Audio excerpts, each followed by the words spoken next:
ayyamillah. Ingatkan mereka dengan hari-hari Allah. Artinya apa? Sampaikan peringatan, lakukan peringatan pada mereka tentang hari-hari Allah. Apa yang dimaksud hari-hari Allah di sini? Hari-hari Allah di sini kata para ulama, bi ayyamin an'amallahu 'alaihim fiha, yaitu hari-hari di mana Allah memberikan kenikmatan kepada mereka. Lahirnya Rasulullah bagi kita adalah sebuah kenikmatan. Dan sebenarnya karenanya kita merayakan Maulid. Umat Islam di Indonesia ini perayaan hari besar itu tidak banyak. Biasanya hari kelahirannya kita rayakan Maulid.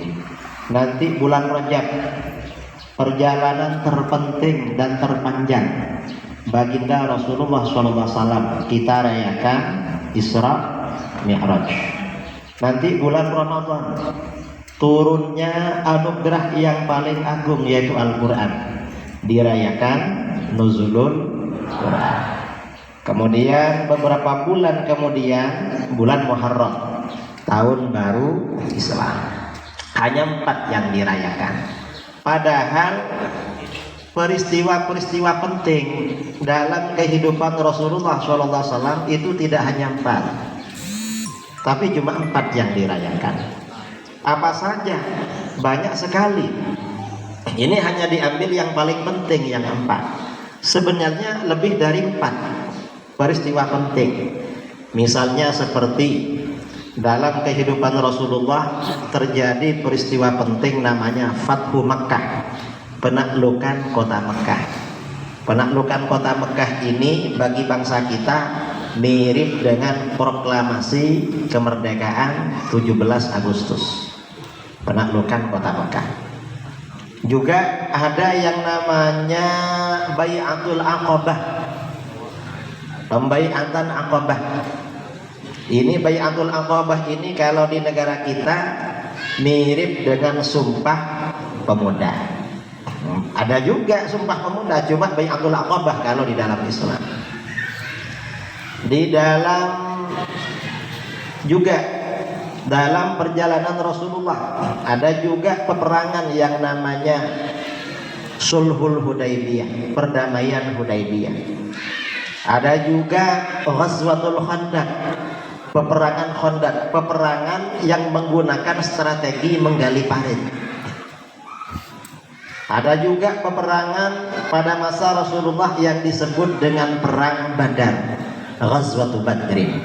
Dan ini semuanya, peristiwa-peristiwa semua ini menunjukkan keagungan Rasulullah, juga menunjukkan kebenaran agama Islam.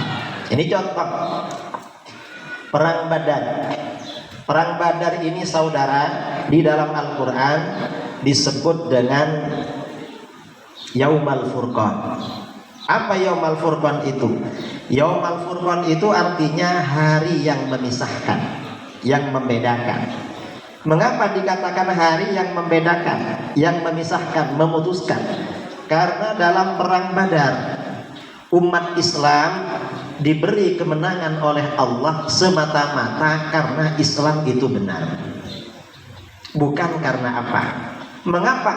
Karena kalau dilihat komposisi pasukan sangat tidak berimbang, perlengkapan senjata juga tidak berimbang. Bayangkan dalam peperangan Badar orang kafir jumlahnya 1000, orang Islam jumlahnya 313. Kalau 313 melawan 1000 orang, berarti tiap orang itu gelut bertengkar dengan berapa orang?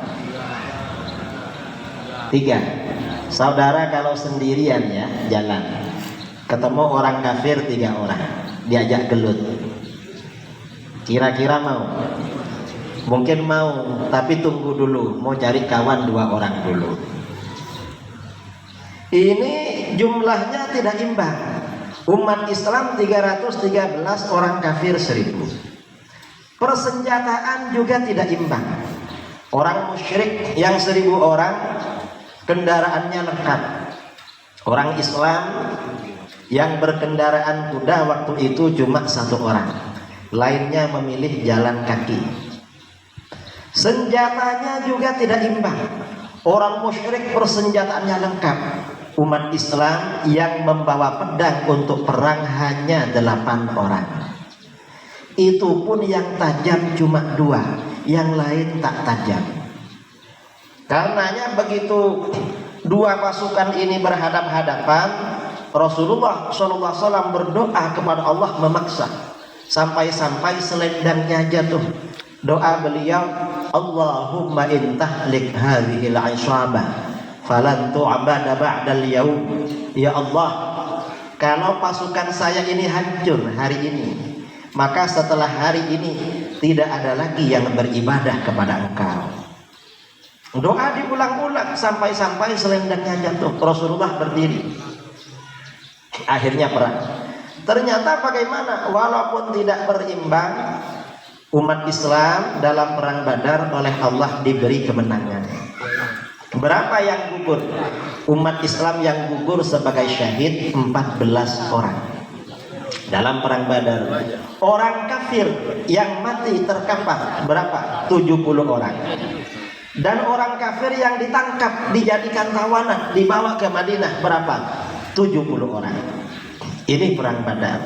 Karenanya di dalam Al-Quran Allah berfirman kepada para sahabat, falam taqtuluhum walakinnallaha qatalahum. Hai orang-orang Islam, bukan kamu yang membunuh orang kafir dalam perang Badar, tapi Allah yang membunuh mereka. Mengapa begitu? Kata para sahabat yang ikut perang Badar. Ada sahabat pegang pedang, mau membunuh orang kafir. Pedangnya belum nyampe ke leher, dia sudah roboh duluan. Ini siapa yang membunuh? Padahal pedang belum sampai. Karenanya di dalam Al-Quran dikatakan, bukan kamu yang membunuh, tapi Allah yang membunuh. Nah, ini apa? Kemenangan yang diberikan kepada Rasulullah SAW dan umat Islam pada waktu itu semata-mata karena umat Islam itu benar. Orang yang benar ini apabila bertakwa senantiasa mendapat pertolongan dari Allah. Ini perang Badar. Karena itu para sahabat yang ikut perang Badar itu termasuk para sahabat level atas, disegani oleh sahabat yang lain. Dan para sahabat yang ikut dalam perang Badar dijamin masuk surga. Walaupun setelah itu nakal, tapi gak ada yang nakal. Seandainya setelah itu berbuat dosa, dijamin masuk surga. Mengapa? Perang Badar yang dia jalankan itu sudah memberikan jaminan kepada peserta perang Badar untuk masuk surga. Karenanya para ulama di mana-mana ya bertawassul, ketika bertawassul kepada Allah dengan ahli Badar. Di negara kita ini ada sholawat Badar. Tadi dibacakan ya. Sholawat Badar. Cuma bacanya gak lengkap. Ayo baca bareng-bareng. Salatullah salamullah ala taha rasulillah. Salatullah salamullah ala yasin habibillah. Ilahi salimil ummah minal afati wan niqmah wa min hammi wa min ghummah bi ahlil badri ya Allah. Salatullah salamullah ala taha rasulillah. Salatullah salamullah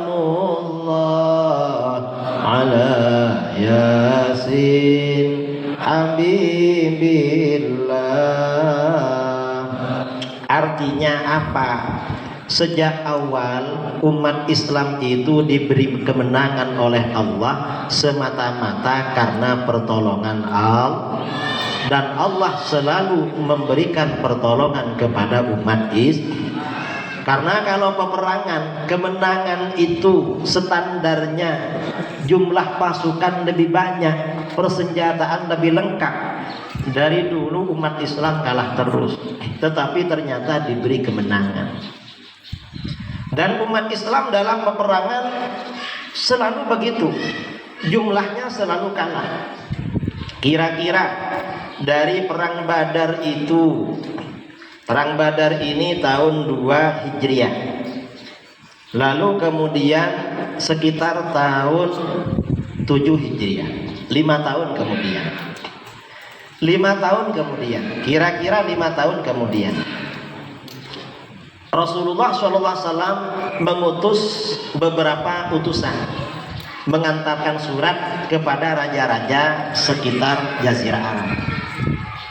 Tujuannya apa? Dalam surat itu mengajak mereka masuk Islam. Ternyata ada utusan Rasulullah yang dikirim ke Romawi dibunuh oleh orang Romawi. Padahal menurut undang-undang internasional pada waktu itu, yang namanya utusan negara dilindungi, gak boleh diganggu, gak boleh dibunuh. Akhirnya apa? Rasulullah mengirimkan tentara untuk membela sahabatnya yang dibunuh. Berapa jumlah tentaranya? Tentara yang dikirim oleh Rasulullah jumlahnya sangat banyak. Banyaknya berapa? 3.000 orang. Dipimpin oleh panglima, komandan atau panglima yang bernama Zaid bin Harithah. Begitu 30 orang ini berkumpul, akan diberangkatkan oleh Rasulullah SAW. Rasulullah menyampaikan tausiah, menyampaikan pesan. Kalau nanti panglima Zaid ini gugur, maka diganti panglima cadangan, yaitu Abdullah bin Rawahah. Kalau nanti Abdullah ini gugur, diganti panglima cadangan berikutnya, Ja'far bin Abi Thalib.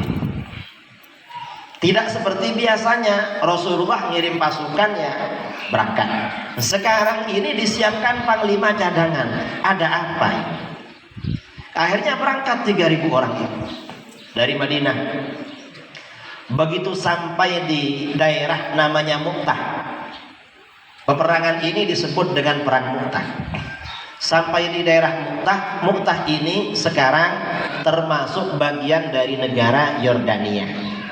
Sampai di Mu'tah, ternyata tentara-tentara Romawi, orang Romawi yang agama Kristen waktu itu, tentara Romawi yang menyambut tentara Muslim jumlahnya berapa? 150.000. Umat Islam jumlahnya 3.000.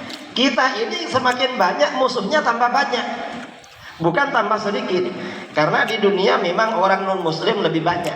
Umat Islam ini kira-kira 20% dari penduduk dunia. Karena musuhnya jumlahnya 150.000, para sahabat melakukan rapat darurat. Gimana? Sebagian bilang, gimana kalau kita ini kirim utusan ke Madinah?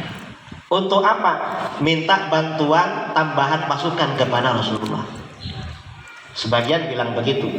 Loh, kenapa kita minta tambahan pasukan? Kawannya bilang, musuhnya banyak sekali. Memangnya kenapa kalau musuhnya banyak? Ya kalau musuhnya banyak mati kita. Kawannya bilang, loh kita akan berangkat memang cari mati.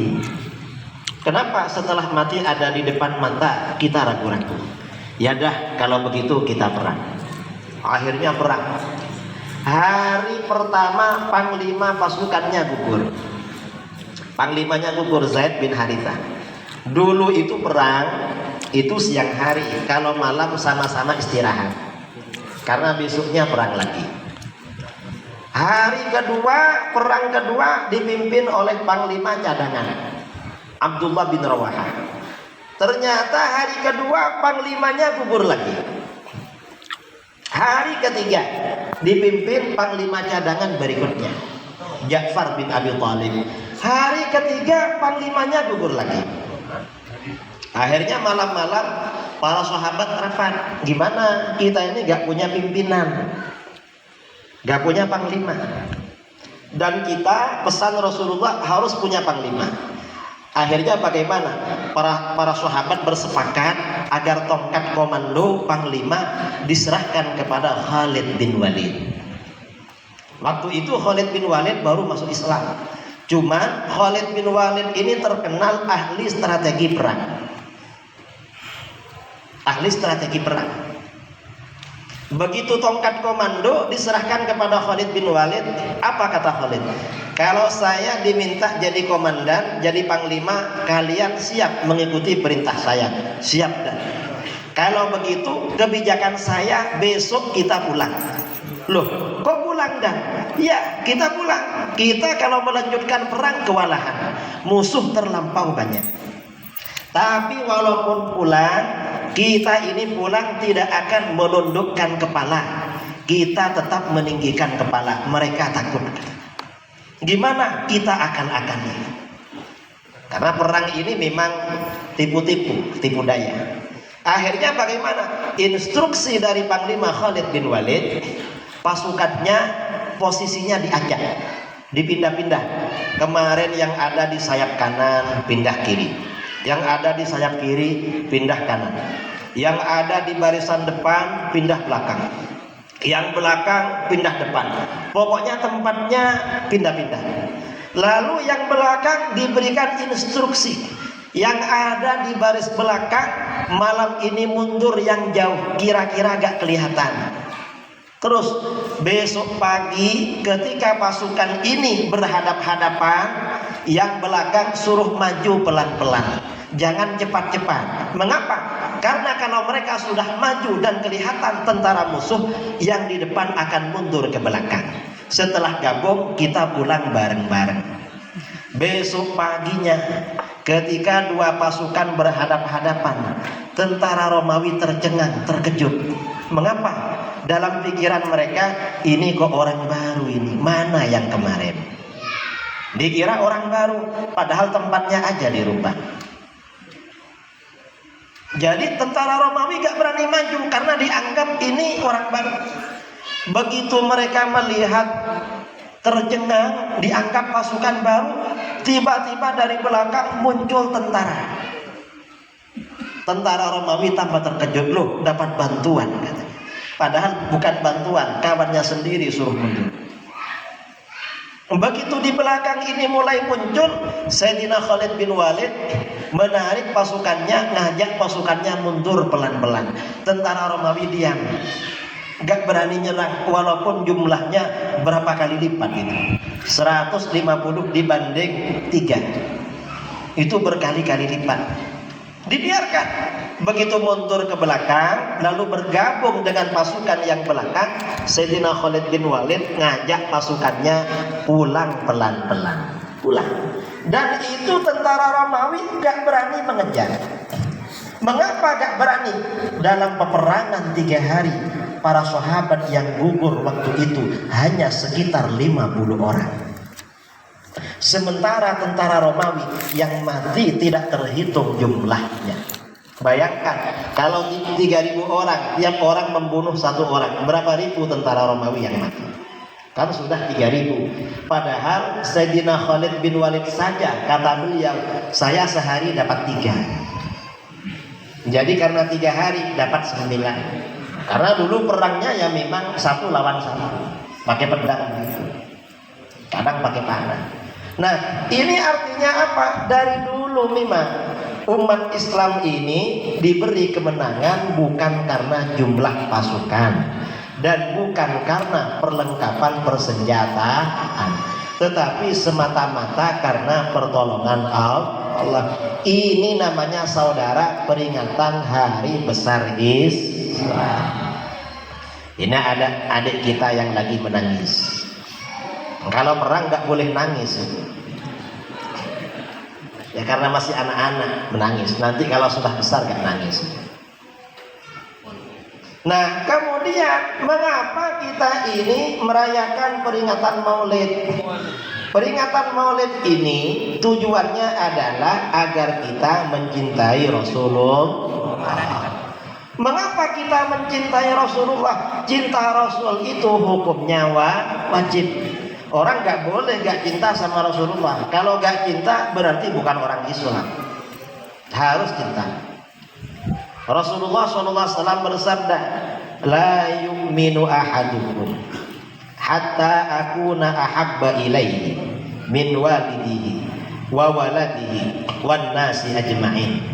Kamu tidak beriman sehingga aku lebih kamu cintai daripada orang tuamu, daripada anakmu, dan daripada seluruh manusia. Artinya apa? Dalam hal cinta Rasulullah itu harus di nomor 1, gak boleh nomor 2. Di madu gak boleh Rasulullah, gak boleh. Kalau istri boleh di madu, Rasulullah gak boleh di madu, harus nomor 1. Mengapa begitu? Di dalam hadis ini Rasulullah harus lebih kita cintai daripada orang tua. Siapapun yang namanya manusia pasti cinta orang tua. Mengapa? Orang tua ini cinta pertama manusia. Begitu keluar dari ibunya, yang dicari-cari ibunya terus. Lalu setelah mulai besar, mulai sadar, mencari papanya. Cinta pertama seorang anak itu orang tua. Dan cinta kepada orang tua gak bisa ditukar. Mengapa gak bisa ditukar? Misalnya kawannya ayahnya lebih ganteng, bilang pada dia, kamu pindah aja panggil ayah ke ayah saya. Mengapa? Ayah saya lebih ganteng, ayah kamu udah tua. Gak mau. Mengapa? Karena ini urusan cinta. Cinta itu gak bisa ditukar. Ini cinta pada orang tua. Yang kedua, cinta kepada anak. Cinta pada Rasulullah harus lebih cinta pada anak. Mengapa cinta pada anak? Cinta pada anak itu cinta tanpa seleksi. Mengapa tanpa seleksi? Tanyakan sama ustadz sama ustadzah. Suami istri itu ketika istrinya hamil, biasanya berharap anaknya kalau laki-laki ganteng sekali, kalau perempuan sangat cantik. Karenanya kalau orang yang senang ke majelis, senang ke pengajian, begitu istrinya hamil, beli foto-fotonya Habib, beli fotonya abu-abu, taruh di rumahnya. Bilang sama istrinya, dek, diam-diam lihat fotonya abu, fotonya Habib. Mengapa? Biar ganteng seperti itu. Ini kalau yang agamis. Kalau yang dulu-dulu yang tak agamis beda. Begitu istrinya hamil, suaminya pergi ke pasar beli foto-fotonya artis, ditaruh di tembok-tembok di rumah.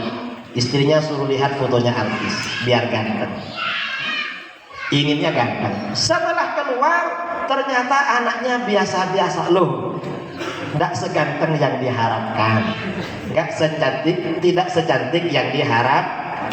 Ternyata bagaimana? Orang tua tetap cinta, saudara, cinta, dan tetap lebih mencintai anaknya sendiri. Anaknya sendiri biasa-biasa, diciumnya siang malam, disuruh cium anaknya orang belum tentu mau. Mengapa? Karena ini urusan cinta, dan cinta pada anak itu tanpa seleksi. Karenanya orang tua ya, orang tua misalnya punya anak, misalnya Ustadz ya, Ustadz Sulfan atau Ustazah, anaknya ditinggal di rumah, pergi ke kota, jumpa anaknya orang, biasanya ingat anaknya sendiri. Mengapa? Ya karena cinta pada anak luar biasa. Tapi kalau selain anak beda. Misalnya ada seorang suami pergi ke Medan atau ke Banda, istrinya ditinggal. Sampai di sana jumpa dengan wanita cantik. Kira-kira ingat apa enggak sama istrinya? Hah? Gak ingat. Mengapa? Ya cinta istri lah beda memang. Kalau cinta pada anak itu cinta tanpa seleksi. Karenanya kamu jangan khawatir, jangan-jangan orang tua saya gak cinta sama saya. Gak bisa itu, gak bisa ditukar. Dan itu gak ada batas masa. Cinta orang tua pada anak itu tidak ada batas waktu. Tapi kalau cinta pada istri, waktunya 3 bulan. Berapa bulan? 5 bulan. Berapa lama? Berapa lama Ustazah? Hah? Sampai memisah? Sahih itu. Nah, cinta kepada Rasulullah harus melebihi semuanya. Harus melebihi cinta pada orang tua, harus melebihi cinta pada anak, harus melebihi cinta pada istri, pada suami. Apa kata dia? Seandainya Rasulullah itu hidup di Indonesia, mungkin waktu kecil mencuri jambu punya tetangga. Loh, gak bisa seperti itu. Rasulullah itu namanya Muhammad. Muhammad itu artinya apa? Orang yang selalu dipuji. Rasulullah itu terpuji sejak sebelum lahir. Di dalam kandungan Rasulullah itu Muhammad. Jawab, di dalam kandungan Rasulullah itu Muhammad. Apa artinya?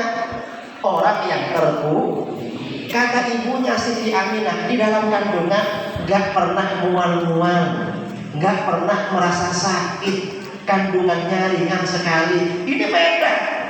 Setelah lahir Rasulullah juga Muhammad. Rasulullah ini baru usia 3 bulan. Disusui oleh siapa? Siti Halimah As-Sa'diyah. Kata Siti Halimah, kalau Siti Aminah ini wafat ketika Rasulullah masih kecil, berusia 6 tahun. Kalau Siti Halimah ini mengikuti sampai Rasulullah SAW diutus menjadi nabi. Karenanya riwayat tentang masa kecil Rasulullah oleh para ulama itu dikorek, diminta dari Siti Halimah. Apa kata Siti Halimah? Rasulullah ini ketika diambil pertama kali oleh beliau dikasih susu yang sebelah kanan, yang sebelah kiri untuk anaknya sendiri. Karena sejak awal Rasulullah dikasih susu yang sebelah kanan, maka sejak itu apabila Rasulullah dikasih susu yang sebelah kiri, beliau gak mau. Mengapa? Itu hak saudaranya. Artinya apa? Sejak kecil Rasulullah itu mengerti haknya orang lain. Mengapa? Rasulullah itu benar-benar Muhammad. Beda dengan anak kita. Saya ini kalau pulang ceramah, anak saya yang kecil minta antar ke rumah ini, ya, ke rumah ini. Biasanya saya ke rumah ibu saya. Kalau datang mau berangkat ke rumah ibu, datang ya berangkat ke rumah. Di perjalanan kelihatan Indomaret. Bilang apa? Haus ya. Boleh di Indomaret beli susu. Berhenti karena haus. Begitu turun masuk Indomaret, saya perhatikan datang ke tempatnya mobil-mobilan. Loh, katanya ambil susu, kok ambil mobil-mobilan? Gak jadi ya, hausnya hilang.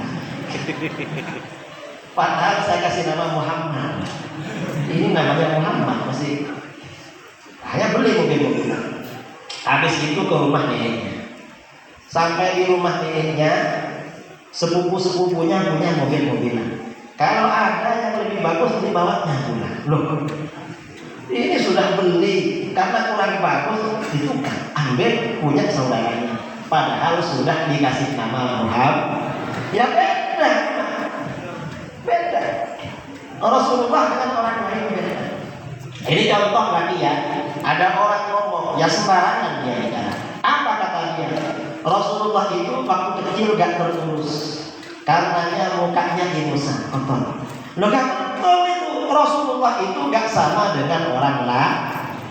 Rasulullah itu ketika masih kecil, kalau bangun tidur wajahnya bersih, seakan-akan tidak bangun tidur, dan rambutnya tersisir. Padahal bangun tidur. Artinya apa? Rasulullah itu selalu ganteng. Ketika bangun beliau itu ganteng, ketika tidur ganteng, bangun tidur juga ganteng. Beda dengan manusia biasa. Manusia biasa kalau bangun tidur pasti kelihatan jel. Betul, kelihatan jel. Enggak nunggu bangun tidur, saudara ngantuk aja sudah jel. Makanya Jangan ngantuk. Kalau ngantuk nanti mukanya jelek. Beda dengan Rasulullah. Nah ini kita ini pentingnya merayakan peringatan Maulid Nabi. Mengapa? Agar kita ini tahu keagungan Rasulullah. Nah karena Rasulullah ini manusia paling agung, Rasulullah ini manusia paling sempurna, mencintai beliau hukumnya wajib. Maka bagaimana orang yang cintanya luar biasa kepada beliau, oleh Allah segala urusannya dimudahkan. Orang itu kalau jatuh cinta biasanya banyak memikirkan. Betul. Orang kalau jatuh cinta biasanya banyak membicara. Kalau cinta kepada Rasulullah maka banyak membaca sholat. Ayo kita baca sholawat bil qulub. Allahumma sholli ala sayyidina Muhammadin tibbil qulubi wa dawaiha wa abadani wa shifaiha wa nuril abasari wa diyaiha wa ala alihi wa sahbihi wa sallim. Allahumma salli ala sayyidina Muhammadin tibbil qulubi wa dawaiha wa afiyatin abadani wa shifaiha wa nuril abasari wa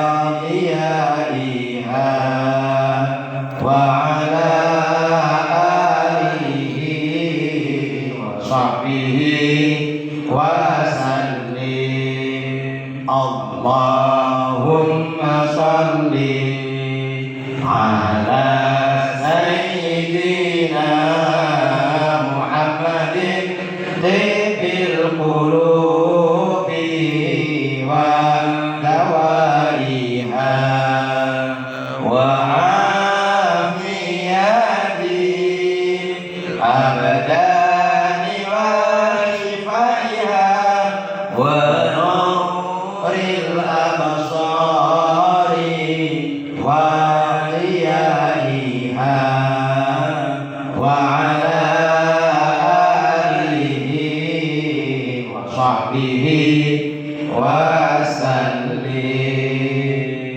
karenanya ini adik-adik yang belajar yang rajin baca sholawat. Mengapa?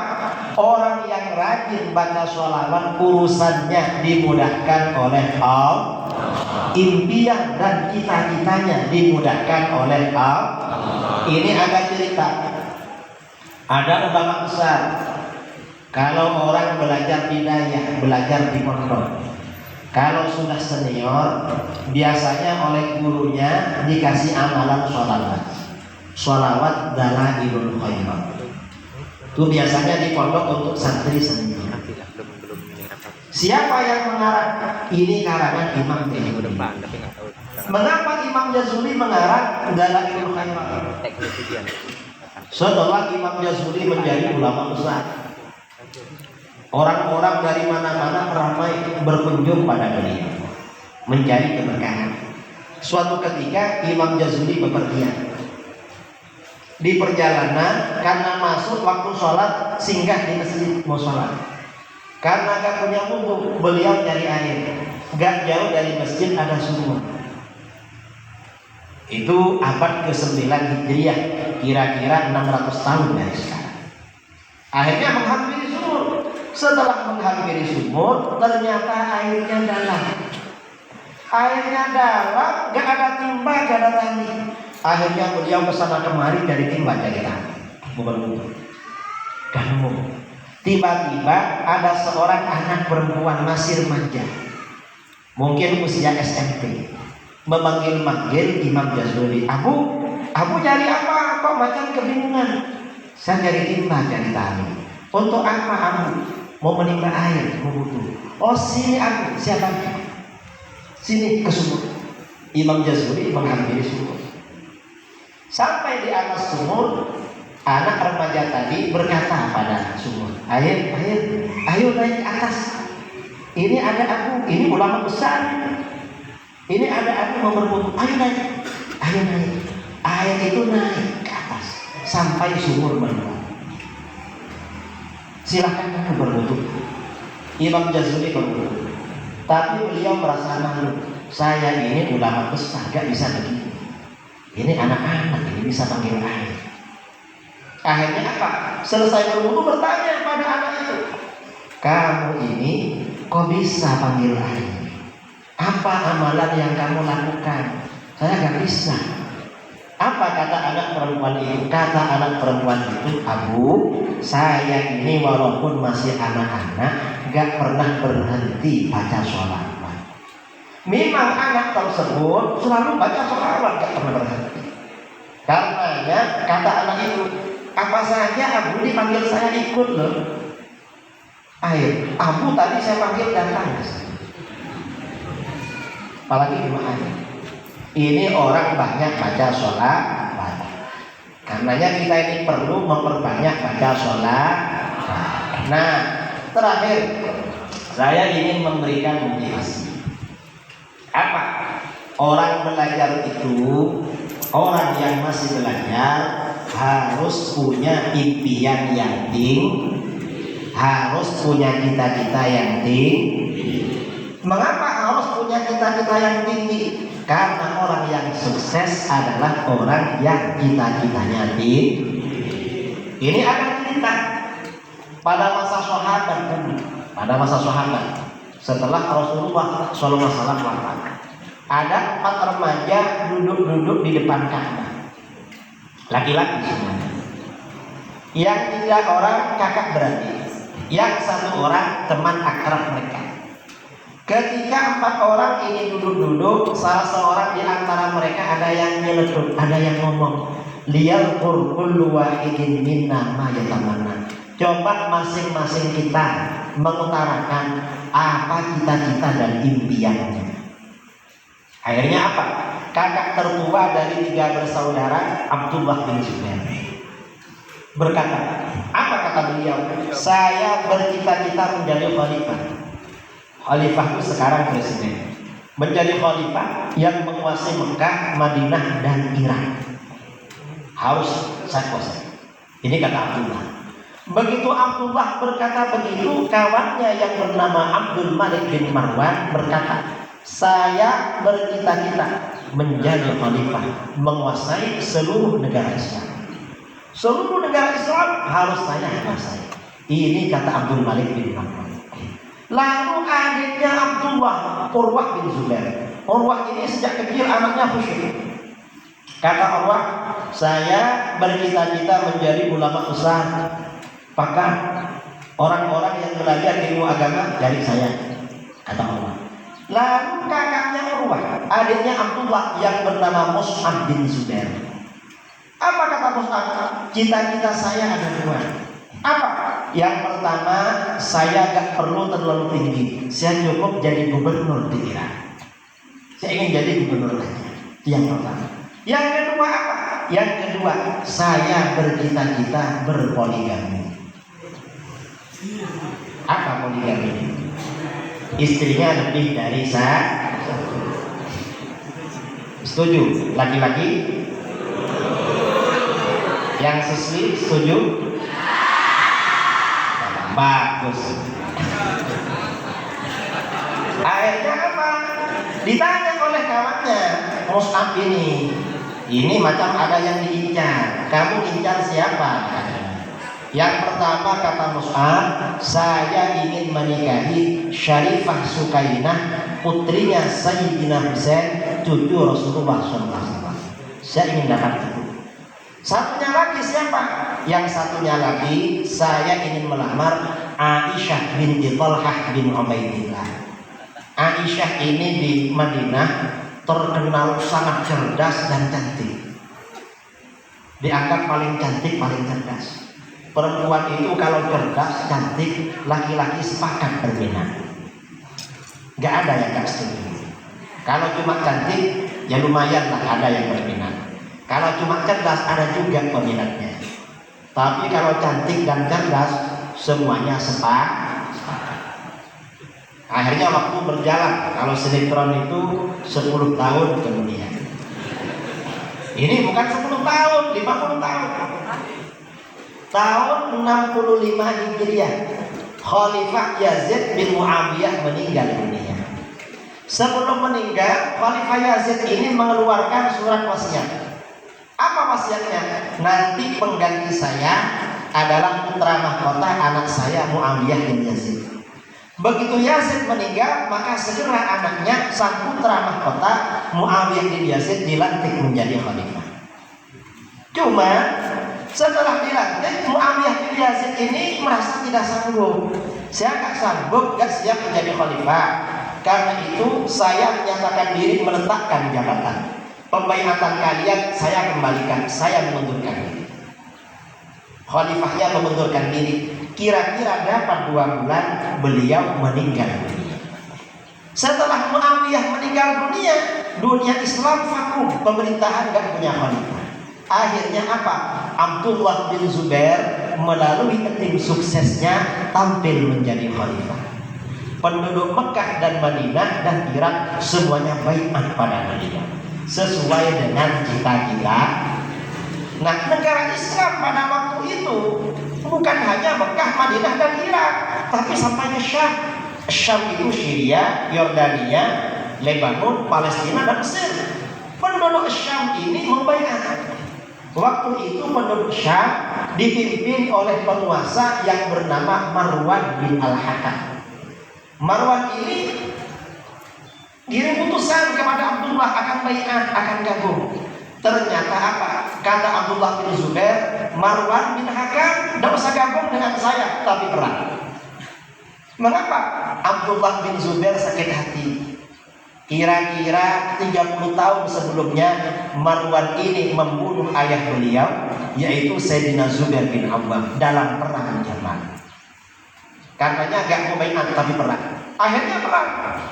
Abdullah bin Zubair ini perang dengan Marwan. Akhirnya Marwan meninggal. Begitu Marwan meninggal, peperangan dilanjutkan oleh anaknya Abdul Malik bin Marwan, teman akrabnya ketika masih kecil. Perang selama 8 tahun. Lama-lama dalam peperangan itu Abdullah bin Zubair kalah perang. Begitu Abdullah bin Zubair kalah perang, maka otomatis pemenang perang Abdul Malik bin Marwan dibaiat menjadi khalifah. Seluruh negara Islam tunduk dan patuh pada beliau sesuai dengan cita-cita. Lalu Urwah ini cita-citanya menjadi ulama besar. Sejak kecil rajin belajar, terutama kepada bibinya Siti Aisyah, istri baginda Rasulullah SAW.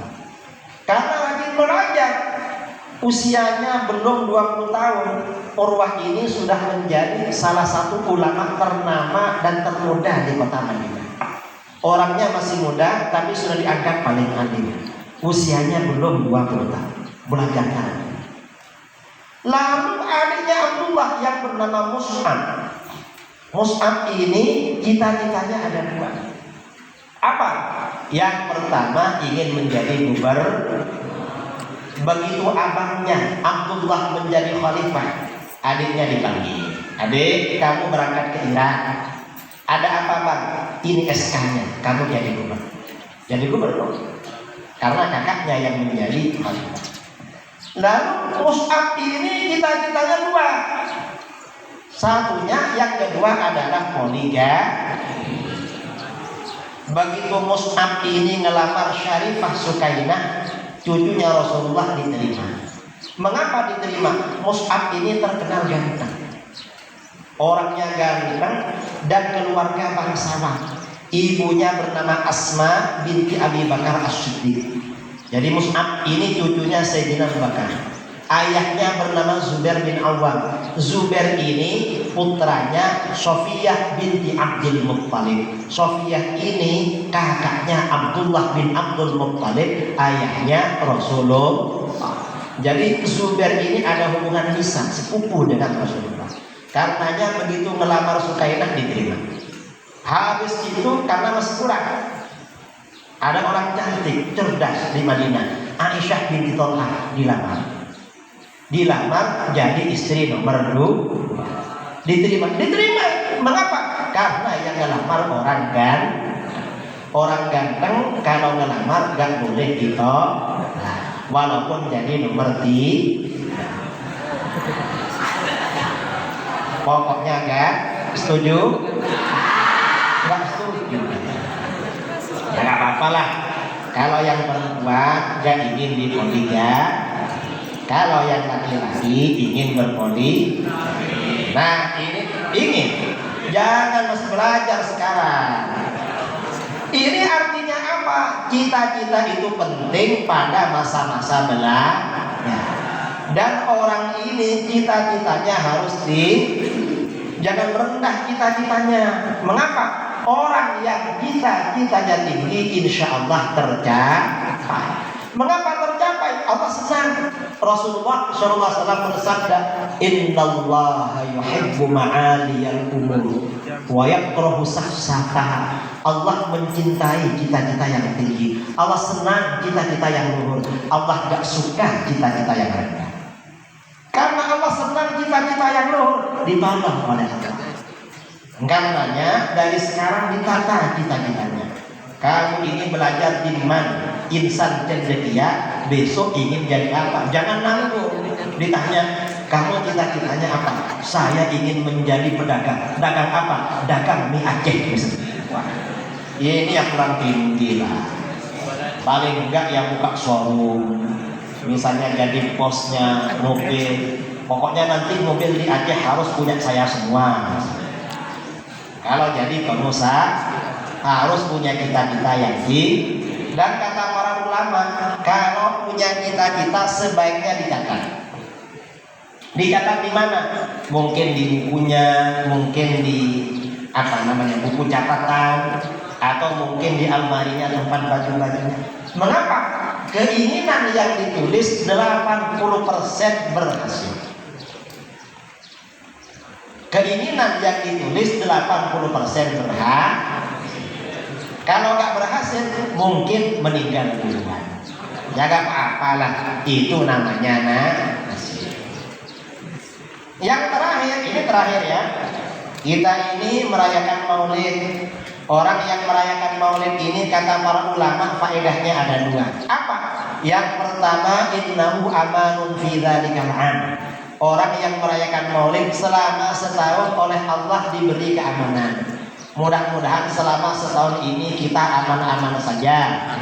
Ya Allahumma. Yang kedua, orang yang merayakan Maulid wa busyra ajilah linailil hawaiji wal marad.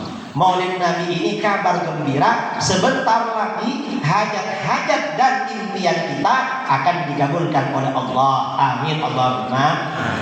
Karenanya semua yang hadir di sini, hadirkan dalam hati kita semua impian, cita-cita dan keinginan kita, insya Allah terkabul. Amin Allahumma. Sebagai penutup, mari baca sholawat nariyah. Allahumma sholli sholatan kamilatan wa sallim salaman tamman ala sayyidina Muhammadin ilahi tanhallu bihil uqadu wa tanfariju bihil qurabu wa tuqadha bihil hawaiju wa tunalu bihil raqaibu wa husnul khawatimi wa yustasqal wa biwajhil karim wa ala alihi wa sahbihi fi kulli lamhatin wa nafasin bi'adadi kulli dari saya kurang lebihnya mohon maaf yang sebesar-besarnya, terutama kepada dewan guru, kepala sekolah, para ustadz, para ustadzah, yang kurang ditambahkan, yang lebih dikurangi. Assalamualaikum warahmatullahi wabarakatuh.